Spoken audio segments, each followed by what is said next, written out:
iremos discorrer um pouco a respeito do ciclo do café e da Era Mauá no Brasil Império. O nosso grupo é composto por Davi José, Gislane Silva, Kelly Rocha, Lorena Almeida e Sávia Souza. Bom, o café chegou ao Brasil por volta do século XVIII com Francisco de Melo Palheta. Essas primeiras mudas de café foram trazidas diretamente da Guiana Francesa e começaram a ser cultivadas inicialmente na região norte do Brasil Império. Com o decorrer do tempo passado as décadas, o café começou a se espalhar para as demais regiões do Brasil, norte, litoral, até que enfim começou a ser cultivado na região sudeste, principalmente nos atuais estados de São Paulo e Rio de Janeiro, próximas regiões do Vale do Paraíba, que era uma região que possuía um solo muito fértil e um clima bastante favorável para o cultivo desse produto. E esse café cultivado em grandes latifúndios, ele começou a ganhar grande espaço no âmbito econômico do Brasil Império. Isso se deu principalmente porque o mercado externo e o mercado interno local, eles começaram a aumentar em larga escala o consumo desse produto. E como o Brasil era quem possuía naquele período a maior oferta de café no mercado, acabou se gerando um cenário perfeito e propício que colaborou para tornar o café o principal produto de exportação local. Com essa grande demanda de exportação do café, houve também algumas consequências no âmbito social. As fazendas produtoras de café começaram a crescer em larga escala e se espalhar pelo Brasil Império. E com esse crescimento das fazendas de café e o acúmulo de capital gerado, houve a grande concentração de poder político e econômico na região sudeste, porque a região sudeste representava naquele período o novo centro econômico do Brasil Império, durante o século XIX e século XX. E com essa concentração de poder político, houve um grande desenvolvimento social e urbano desse local, da região sudeste, decorrente do café por causa que houve o acúmulo de capital, a construção de ferrovias e construções que ajudaram a desenvolver bastante a região sudeste. E também a vinda de mão de obra imigrante para a produção de café.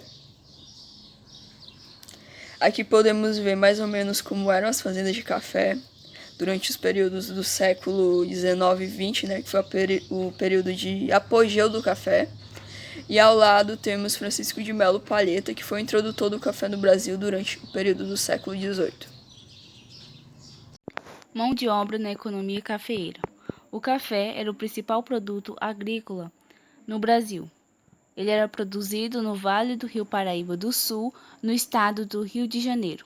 O café era feito em grandes fazendas chamadas de latifúndios e era utilizada a mão de obra escrava. Em 1850 surgiu a Lei Eusébio de Queiroz que proibiu o tráfico de escravos. Para alguns fazendeiros, essa lei foi uma má notícia, porque eles não podiam mais trazer escravos da África e os escravos no Brasil ficaram mais caros, fazendo assim alguns fazendeiros terem dificuldades financeiras, chegando a se endividarem ou até mesmo falirem. Em 1850, 14 dias depois, foi promulgada a Lei de Terras. Ela regulamentou a posse da terra no Brasil, onde, para se ter terra, precisava comprar. A proibição do tráfico de escravos levou os fazendeiros a utilizarem a mão de obra imigrante. O país incentivou a vinda de imigrantes de outros países como da Alemanha, Itália, Polônia e Ucrânia, que nessa época passavam por dificuldades econômicas. A imigração era importante para essas pessoas e para o Brasil, que precisava da mão de obra. Porém, eles enfrentaram problemas como, por exemplo, os brasileiros bancavam as vindas dos imigrantes, mas eles cobravam os gastos com as viagens de mais ou menos 6% de juros, e isso virava uma série de dívidas. Depois surgiu o colonado, onde se dava um pedaço de terra para o imigrante plantar, porém, o principal objetivo era plantar para o dono da terra. Outra dificuldade era a lei de terras, pois eles não tinham direito da terra para si.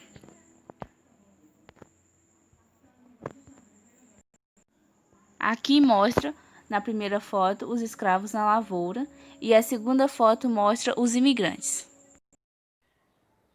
Agora vamos falar a respeito da Era Mauá. O Brasil, no início do século XIX, no decorrer do Segundo Reinado, ele ainda vai ter uma economia cujas atividades ainda vão estar muito concentradas no campo. Lá, desde o período da economia canavieira até o auge do café, as atividades do Brasil elas ainda estavam muito atreladas à atividade da pecuária e à atividade da agricultura, muito atreladas ao setor presente no campo, as atividades do campo. Ainda havia uma mínima preocupação com o comércio e com a indústria, ainda tinha um desenvolvimento muito tímido nesses setores, e uma elite, principalmente aquela elite rural mais arcaica, mais antiga, ela estava muito mais preocupada em adquirir terras e ter segurança financeira, e também estava muito mais voltada para as atividades do campo do que de investir capital realmente em um setor mais comercial e mais industrial. Só que a situação ela vai começando a mudar e o Brasil vai se inserindo mais devagarzinho no capitalismo industrial e comercial que já estava muito vigente durante o século XIX. Primeiro com a Lei Eusébio de Queiroz, que vai proibir o tráfico atlântico de escravos, liberando capitais para serem investidos em outros setores da economia.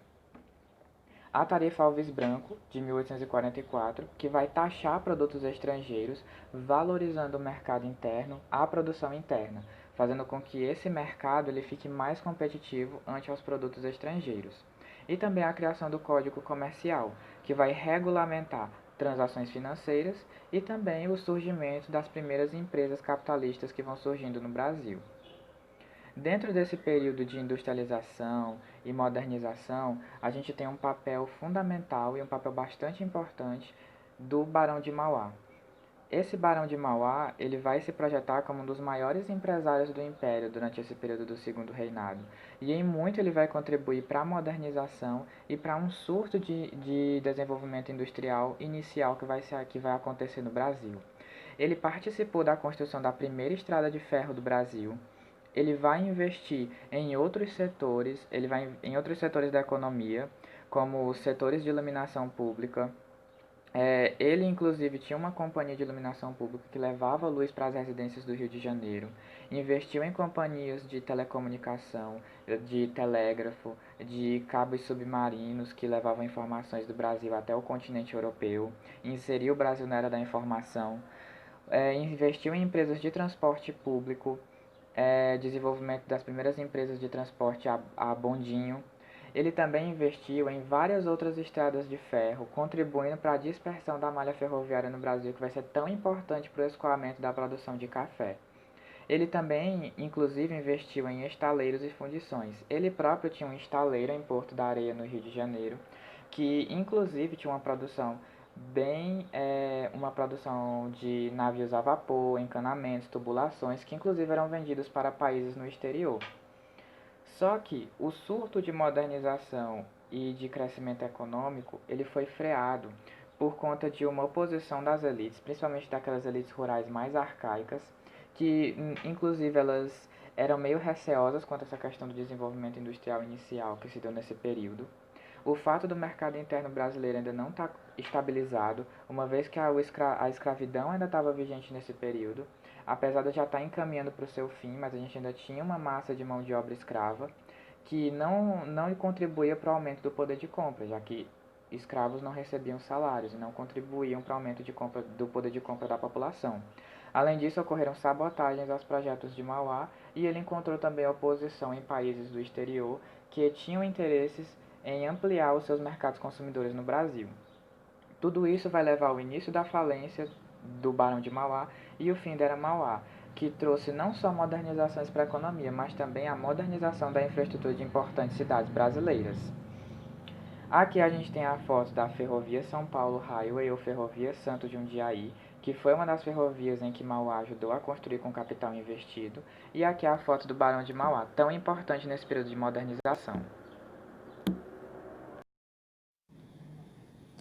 Café e ferrovias. No decorrer do Segundo Reinado, o café foi o produto mais exportado do Brasil e, portanto, ele era considerado o produto mais importante do país. E as ferrovias auxiliaram bastante naquele tempo. As ferrovias originais tiveram um importante papel no escoamento da produção agrícola brasileira. O objetivo das ferrovias era simplificar o processo de produção do café e também reduzir o tempo de transporte do produto. Elas também ajudaram muito no crescimento econômico e na modernização do Brasil. E as ferrovias também mudaram o cenário natural e fundiu várias regiões. E como as ferrovias eram uma das condições gerais de produção necessária para o crescimento econômico do Brasil, elas atraíram muito capital estrangeiro para as suas construções, mas principalmente o inglês. Essa aqui é uma imagem da primeira ferrovia construída no Brasil e o nome dela é Estrada de Ferro Mauá. Seção do Barões de Café. Surgimento com a chegada do café. Bom, quando o café, a plantação de produção de café foi transferida do Paraíba para o Sudeste, lá eles conseguiram ver como o clima era favorável e as terras também. E isso motivou muito a produção de café naquelas terras, na região Sudeste. Grande influência no Império. Com os grandes títulos que o Barões conseguiram, eles conseguiram também grandes riquezas e grande influência no Império. Pois o título do Barão do Café, ele é um título que o imperador que dava aos cafeiros, pois eles garantiam a economia fluir de forma próspera para o Império, e isso trazia grande importância na questão de política e na questão do mercado. Desenvolvimento do Sudeste. Mudança da produção de café. Foi quando o café saiu da Paraíba para o Sudeste, que isso foi um grande passo na produção de café e na economia da região Sudeste. A libertação de escravos foi uma coisa que teve como algo bom e ruim, pois, como os escravos trabalhavam de graça, os comerciantes e donos dos cafezais, os barões de café, eles tiveram que trocar toda a mão de obra. E para eles trocar a mão de obra, precisa de gente qualificada. E até onde se sabia, só os escravos eram qualificados. Então, o imperador e toda a região sudeste influenciaram outras pessoas de outras regiões e de outros países a migrarem para lá, para conseguirem ter mais mão de obra especializada na produção de café. E isso ficou como a principal fonte de renda do Brasil nessa época, pois o mercado, como o Brasil era o grande exportador de café, a economia cresceu muito e a indústria da região sudeste também cresceu junto, pois o café influenciava de várias formas na produção têxtil, de alimentação e na produção industrial em si.